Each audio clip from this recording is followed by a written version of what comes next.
दी 100 में आज एम आई लंदन वालों ने सुपर जायंट्स को लिटा दिया। और दी 100 में ना ये जो आज मैच हुआ है, it was basically all about Rashid Khan.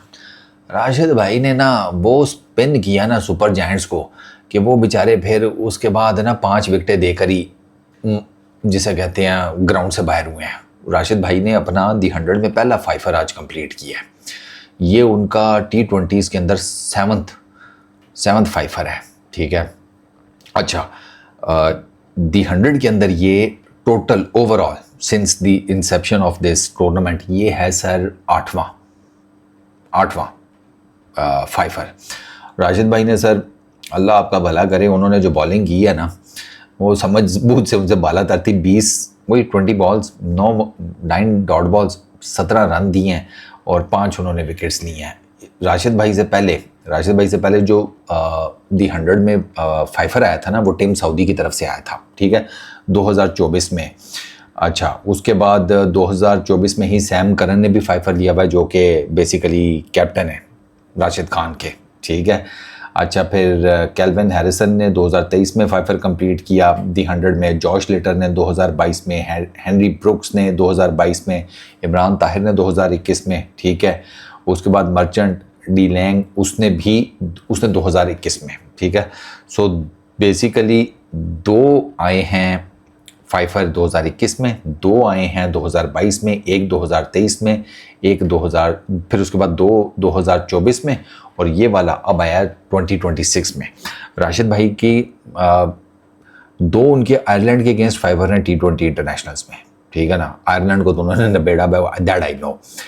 एक उनका ब्रिस्बेन हीट के अगेंस्ट है BBL में, एक उनका if I am not mistaken Peshawar Zalmi के अगेंस्ट है PSL में, और एक उनका ये है सुपर जायंट्स के अगेंस्ट। 2 आई गेस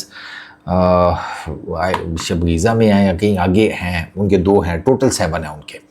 अच्छा, उनकी बॉलिंग की बात करें सर, साइफर्ट और मार्करम में बड़ा सही जा रहे थे। राशिद भाई आए हैं तो पहला ब्रेक थ्रू हुआ है। उस टाइम सुपर जायंट्स वाले जो हैं वो आप कह लें कि 30 बॉल्स के मतलब वो ना ऑलमोस्ट डबल के उससे जा रहे थे 2 रन्स पर ओवर के हिसाब से। तो आप यूँ समझ लें कि वो 60 के करीब थे और 30th बॉल के ऊपर वो बोल्ड हुआ है। 30th बॉल के ऊपर मैच की या सुपर जायंट्स की जो बैटिंग इनिंग्स थी उसमें साइफर्ट बोल्ड हुआ है। उस टाइम उनका स्कोर था 59, तो they were going at a really good pace और वो जो डका लगाया वो आकर राशिद भाई ने लगाया।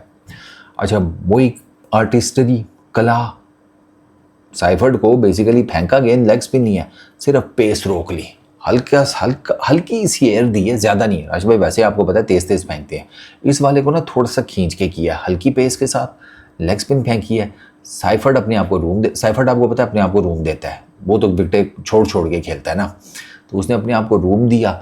अब जब रूम दिया तो वो जिस स्पेस के साथ गेंद का सोच रहा था, एंटिसिपेट कर रहा था कि स्पेस से तेज़ बॉल आएगी, वो आई नहीं। भाई साहब लेट हो गए, भाई साहब का बल्ला पहले चला गया और गेंद बाद में आई है। अच्छा, वो बोल्ड हुआ है। उसके बाद बटलर की विकेट, बटलर डीप में कैच आउट हुआ। ये इसने साउटर ने बहुत आउटस्टैंडिंग कैच पकड़ा, बिल्कुल बाउंड्री लाइन के ऊपर पकड़ा, ये बहुत आउटस्टैंडिंग कैच था। ये राशिद भाई से ज़्यादा ना सीधी सी बात है साउटर का कमाल था, उसने बाउंड्री पे बहुत आउटस्टैंडिंग कैच पकड़ा था। अच्छा, फिर स्पिनर्स के यमराज को आउट किया, क्लासन को, वो आपको पता है वो स्पिनर्स को नहीं छोड़ता, और उसने आउट होने से पहले जो एक बॉल थी उस पर स्विच हिट के ऊपर छक्का मारा था। राशिद खान को स्विच हिट के ऊपर छक्का मारा था और राशिद भाई ने अगली गेंद के ऊपर उसको पकड़ लिया। इस दफ़ा वो कवर्स में कैच आउट हो गया। इस दफ़ा भी वो बात वो ये, पहले तो फुलर लेंथ गेंद थी उसको ये लगा गया।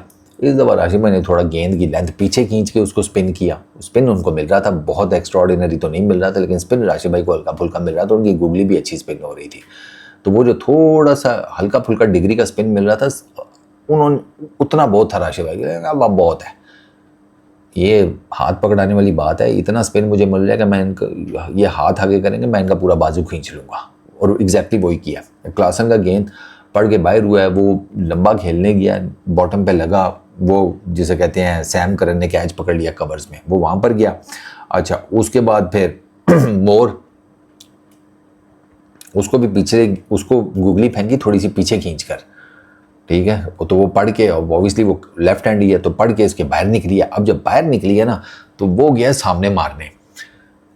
उसके लिए ना आपको बड़ी ठीक ठाक जान चाहिए। ये वाला शॉट इसने एग्जीक्यूट करने की कोशिश की है कि बैक फुट पे जाके आप सामने मार रहे हैं। उसके लिए आपको एक तो आपकी कमर बड़ी पक्की होनी चाहिए, आपकी कलाइयाँ बहुत मजबूत होनी चाहिए, ठीक है, और आपका ना बैट स्विंग बहुत मैटर करता है, और स्पेशली गेंद किस स्पेस से आ रही है वो भी बहुत मैटर करती है। ये बैक फुट के ऊपर जाकर स्ट्रेट डाउन द ग्राउंड छक्का मारना, it is not easy, it is absolutely not easy. ये फास्ट बॉलर को नहीं लगता। तो ये तो स्पिनर को मारने गया था, नहीं बाउंड्री क्रॉस हुई, लॉन्ग ऑफ के ऊपर कैच आउट हो गया। जो 5th विकेट है वो डॉसी की है, लियम डॉसन की। वो भी बेचारा रूम बनाकर खेलने जा रहा था, इनसाइड एज हुआ, बोल्ड हो गया। तो राशिद भाई वॉज अनप्लेएबल। वो भी उनको समझ ही नहीं आ रही थी, जो टू बी वेरी ऑनेस्ट वो मेरा ख्याल है कि कुछ ज़रूरत से ना ज़्यादा ही राशिद भाई को लाइट ले गए। This is what I feel, क्योंकि उनको लगा कि ये अभी तक इसको लाए नहीं है तो शायद कोई प्रॉब्लम हो गया समथिंग। क्योंकि राशिद भाई, मैं आपको बताया ना, मिड ऑफ द इनिंग्स आए हैं। हालांकि जो उनका हिसाब किताब है नॉर्मली वो अर्ली आ जाते हैं, लेकिन नहीं, वो मिड ऑफ द इनिंग्स आए थे। और आज आके अच्छा मज़ेदार बात है, इससे पिछले 2 मैचेस में उनको कोई विकेट नहीं मिली। राशिद भाई को कोई विकेट नहीं निकाली अभी तक। वो जो उन्होंने 5 मैचेस में, उनकी इससे पहले के जो 4 मैचेस हैं सिर्फ 2 विकेट्स हैं, उनको विकेट नहीं मिली भी थी। ये तो इस मैच में उन्होंने कहा कि नहीं भाई अब जो है ना ज़्यादा हो रहा है, अब थोड़ा विकेट्स में वापस आना पड़ेगा। तो वो पहले जो इससे पिछले 4 मैचेस हैं उनकी कमी इस तरह पूरी की है कि एक ही साथ 5 विकेटें कर दी।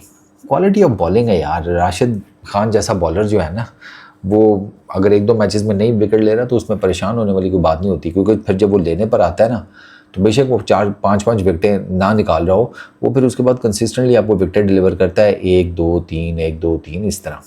और मुझे तो ये मेरा ज़ाती एक एनालिसिस है, मुझे लगता है कि राशिद भाई T20 क्रिकेट के ना शायद पहले बॉलर बन जाएं कि जो 1000 विकेटें दें। This is what I feel. He has the time, fitness उनकी ठीक रहे। फिटनेस भी मैटर करती है ना गुरुजी, क्योंकि राशिद भाई इज़ 27 ईयर्स ओल्ड, ऑलमोस्ट 28 के होने वाले हैं, ठीक है। 28 ईयर्स की एज में T20 में उनकी 650 के करीब विकेट्स होने वाली हैं। तो इस हिसाब से मुझे ये लगता है कि वो 1000 विकेटें ले जाएंगे T20s में, क्योंकि स्पिनर्स जो है ना बड़े आराम से जाकर रिटायर होते हैं। वो लंबा मोटा पे भी देखो ना, राशिद भाई के पास कम अज़ कम ना भी 5-7 साल आराम से हैं।